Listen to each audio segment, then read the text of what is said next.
À la une de l'actualité, le Burkina Faso prend officiellement les rênes du G5 Sahel, une présidence en exercice avec de grands enjeux de sécurité et de développement. Les 5 chefs d'État de l'organisation ont pris part à cette 5e conférence au sommet du G5 Sahel à Ouagadougou.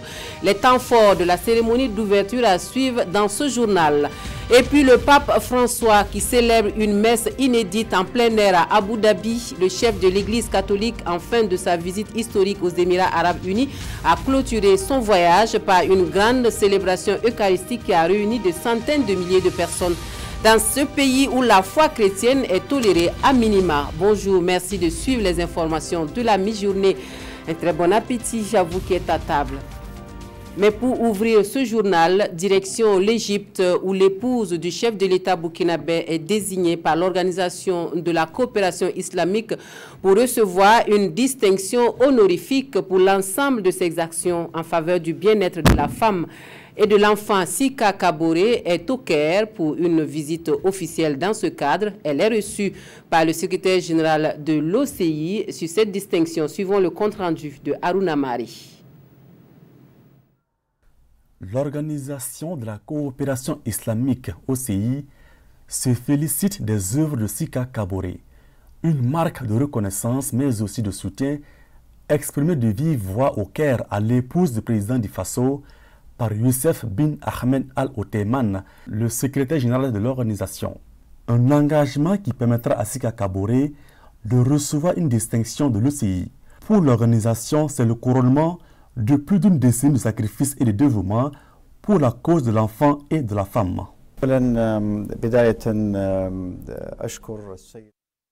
Et c'est un honneur pour l'OCI et pour lui-même personnellement qu'elle ait accepté cette distinction. Deuxièmement, il a un grand respect pour le président Kaboré, pour la qualité du leadership et ce qu'il mène pour le pays. Son Excellence, Madame Kaboré, est une personnalité qui reçoit cette distinction parce que c'est une personnalité importante qui s'est investie dans l'action sociale, l'action humanitaire pour la santé de la population. Deuxièmement, c'est pour aussi rappeler que l'islam est une religion qui ne fait pas de ségrégation entre les sexes. Voix collective du monde musulman, l'OCI tient du 5 au 9 février au pays des pharaons la première édition de son festival. Au-delà de l'action politique, la structure veut ainsi magnifier les expressions culturelles et artistiques des pays membres comme outil fédérateur des peuples. L'actualité principale dans ce journal, ce sont les 5 chefs d'État du G5 Sahel qui sont à Ouagadougou pour la 5e conférence au sommet de l'organisation. À l'ordre du jour, sécurité et développement dans l'espace sahélo-saharienne. Le Burkina Faso prend la présidence en exercice du G5 Sahel à l'issue de la conférence.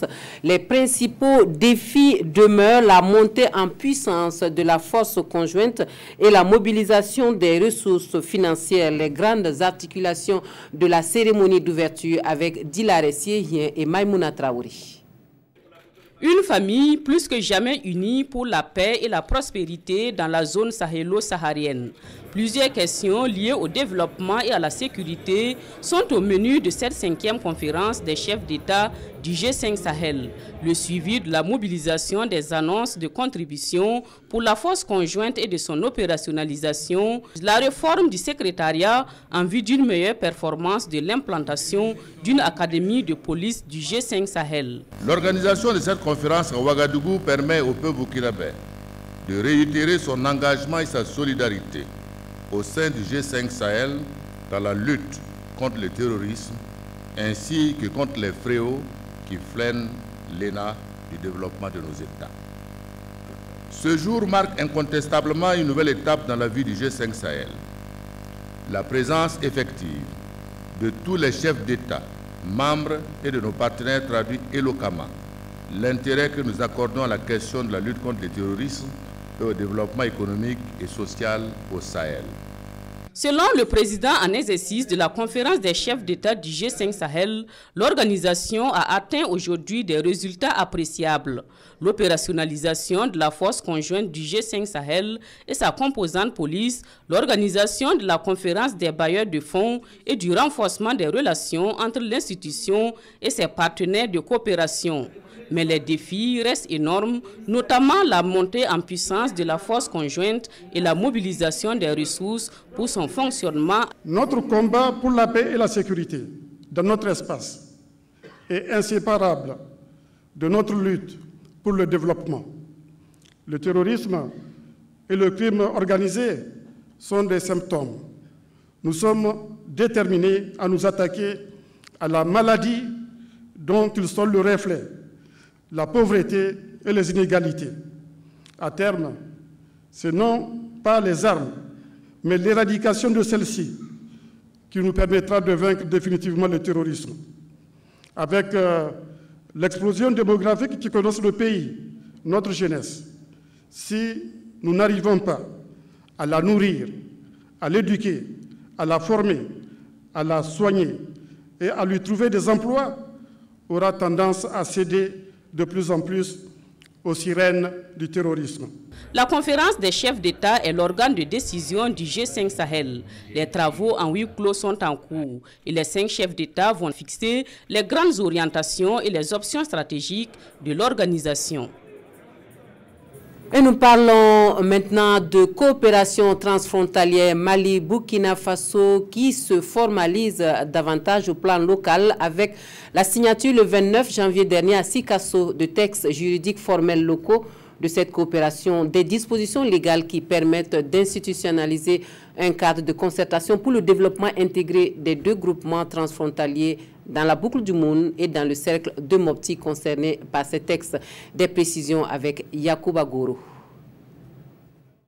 Travailler ensemble dans la cohésion sociale et pour le développement socio-économique des communes transfrontalières du Mali et du Burkina Faso, c'est tout l'enjeu de cette rencontre de Sikasso.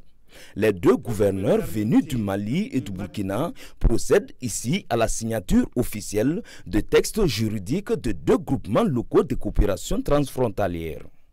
Il s'agit du groupement Banwa-Yorosso et celui de Sédis Sourou. Le groupement local de coopération transfrontalière Banwa-Yorosso regroupe les communes de Sami et Tansila dans la province de Banwa au Burkina Faso et les communes de Boura, Koumbia et Maou dans le cercle de Yorosso au Mali. Quant au groupement local de coopération transfrontalière Sédis Sourou, il concerne les communes de Barani dans la province de la Kossi, Di Kassoum et Toini dans la province du Souro au Burkina Faso et celles de Baye, Wenkoro et Sokoura dans le cercle de Bankas et Koro, Doukouténé 1 et Doukouténé 2 dans le cercle de Koro au Mali. Un nouvel essor matérialisé ici avec la signature des documents officiels qui va permettre de créer plus de fluidité et plus d'action de développement dans ces parties du Mali et du Burkina Faso. Ne doutant point de nos capacités d'agir en synergie, je puis vous assurer de notre engagement à ne ménager aucun effort pour faire de cette rencontre une réussite totale pour le bonheur exclusif de nos populations frontalières en quête de paix et de sérénité. C'est en juillet 2017 que les maires des différentes communes transfrontalières ont sollicité des documents juridiques de cadre de concertation pour formaliser ces différentes rencontres. Sécurité alimentaire avec l'IGNAM au centre d'une rencontre à Ouagadougou. Il s'agit de la réunion annuelle du projet YAM6, ce projet suisse qui s'intéresse à la gestion durable des systèmes de culture à base d'IGNAM en Afrique de l'Ouest. Les acteurs de la chaîne de valeur de ce tubercule sont donc invités à réfléchir sur l'amélioration de sa productivité. Et en guise d'échange, c'est un partage d'expériences entre chercheurs qui permettra d'évaluer le chemin parcouru par le projet. Nongbakuda, Kadisanogo. Le projet YAM6 s'intéresse à la gestion durable des systèmes de culture à base d'IGNAM en Afrique de l'Ouest. Son objectif est de développer des méthodes avec les acteurs du domaine en vue d'augmenter la productivité de cette tubercule. Cette rencontre annuelle du projet réunit les chercheurs de la chaîne de valeur de l'IGNAM, du Bénin, du Burkina, de la Côte d'Ivoire et du Nigeria. une opportunité pour ces chercheurs de partager leurs expériences et faire le bilan à mi-parcours du projet. L'intérêt, c'est de partager avec les autres chercheurs de l'INERA, donc du Burkina Faso, avec d'autres représentants d'organisations officielles pour montrer à tous ces gens que l'INIAM, c'est une plante d'avenir, c'est une plante qui peut effectivement permettre aux gens de gagner de l'argent, qui peut permettre aux gens de vivre correctement. L'Institut de l'environnement et des recherches agricoles INERA apporte son soutien à la coopération suisse pour la mise en œuvre de ce projet. Il y a beaucoup de choses à faire sur l'INIAM au point où l'INERA a créé un programme qui s'appelle Racines et tubercules, où l'INIAM va jouer un rôle phare, bien sûr, aux côtés de la patate douce et également du manioc. Donc, cette grande rencontre de YAM6 est très importante pour l'INERA. Le projet YAM6, qui va durer 5 ans, a lancé officiellement ses activités en 2016 à Léo, dans la province de la Sicile, zone à forte production d'igname. Nous allons dans le Yatenga où le roi honore la mémoire de ses ancêtres à l'occasion de la traditionnelle et annuelle Napousoum. La fête coutumière consiste en fait à remercier les mânes pour la saison écoulée et implorer leur bénédiction pour celle à venir. C'est le lieu pour chaque délégation venue à cette célébration d'apporter son présent au roi qui en retour intercède pour elle. Constantin Ouedraogo, Belema Herman Nestor Toui. Le Napousoum au Yatenga, c'est une tradition qui transcende le temps. Selon la coutume, à la fin de chaque saison agricole, les chefs vassaux se réunissent chez le Ouirang Naba avant de se rendre chez le roi du Yatenga pour lui présenter les vœux de nouvel an. Au palais royal, chaque délégation apporte son présent. À la fin, le roi remercie les ancêtres et adresse à son tour ses vœux de bonheur à son peuple. Nous sommes chers. On ne demande pas quelqu'un de venir cultiver nos champs. On ne demande pas quelqu'un de venir nous donner quelque chose. Nous faisons nos coutumes. Et c'est normal. Nous ne pouvons pas ne pas le faire. Donc nous ne sommes pas des descendants de nos papas et nos grands-pères qui nous donnent la santé, une bonne récolte et il n'y aurait pas de guerre entre nous. Comme chaque année, les autorités administratives sont présentes à cette fête coutumière pour témoigner leur solidarité aux garants de la tradition pour ses multiples actions en faveur de la paix. Vous savez que le roi du Yatenga est une personne ressource pour notre région. Il intervient dans les cas de conflit, il intervient également dans des situations aussi de réconciliation. Cette cérémonie fait suite à une série de Napousoum des ministres et des notables du roi. Actualité hors de chez nous, c'est un moment inédit à Abu Dhabi. Le pape François célèbre une messe pour marquer la fin de sa visite historique dans la péninsule arabique. C'est un moment inédit donc dans un pays où la foi chrétienne est tolérée à condition d'être discrète. La messe en plein air dans le plus grand stade de la ville a réuni de centaines de milliers de personnes. C'est une visite qui fera date dans l'histoire de la papauté. Au dernier jour de sa visite à Abu Dhabi, le pape François célèbre une messe en plein air ce mardi matin. Une messe organisée dans le plus grand stade des Émirats arabes unis. Événement inédit dans ce pays où la pratique de la foi chrétienne est tolérée à condition qu'elle soit discrète. Des observateurs sur place parlent de plus de 135 000 personnes présentes pour cette messe. Les catholiques vivant là sont essentiellement des travailleurs expatriés originaires d'Asie ou du sous-continent indien. À l'issue de cette messe, le pape François doit quitter le pays pour rentrer au Vatican.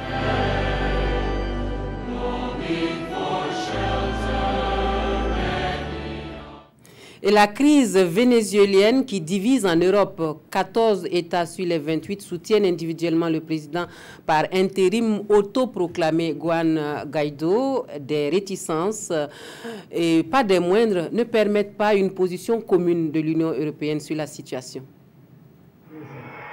C'est en ordre dispersé que les Européens ont reconnu lundi la légitimité de Juan Guaido, le président de l'Assemblée nationale vénézuélienne. Dans la matinée, c'est le chef du gouvernement espagnol qui a confirmé le soutien de son pays au chef de l'opposition.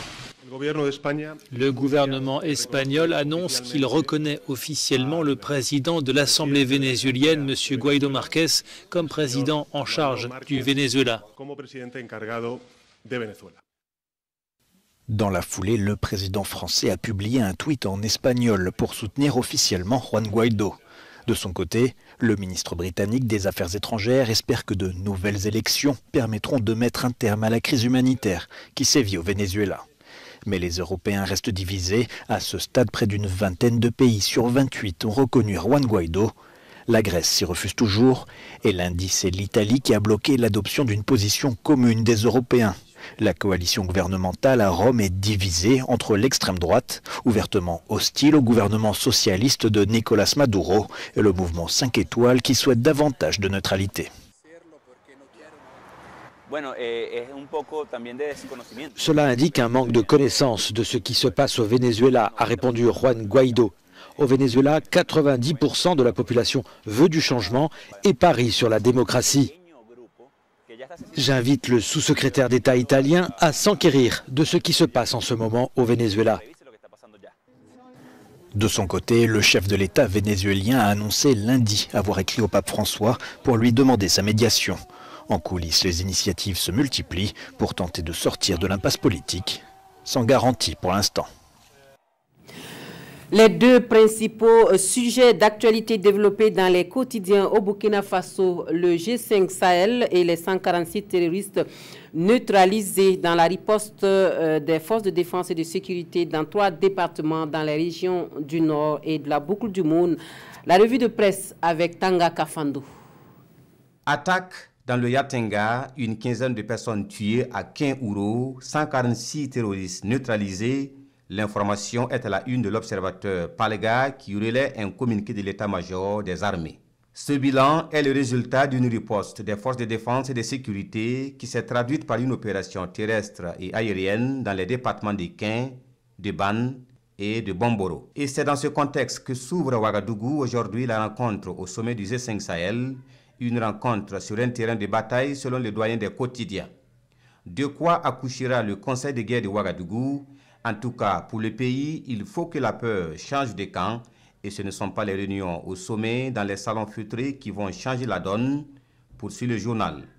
Il s'agit maintenant de faire en sorte que toutes les populations de cet espace n'aient pas l'impression que les sommets du G5 Sahel se suivent et se ressemblent en ce qu'ils ne proposent pas de solutions concrètes à leurs préoccupations du moment. Et pour ce faire, Roch-Marc Christian Kaboré, président en exercice du G5 Sahel, devra troquer le Faso d'Anfani contre une tunique de Périclès, indique aujourd'hui au Faso, car il serait vain de prétendre que le seul financement des projets structurants suffirait à mettre fin à ces impitoyables équidés de ces tribullions sanguinaires de la sous-région.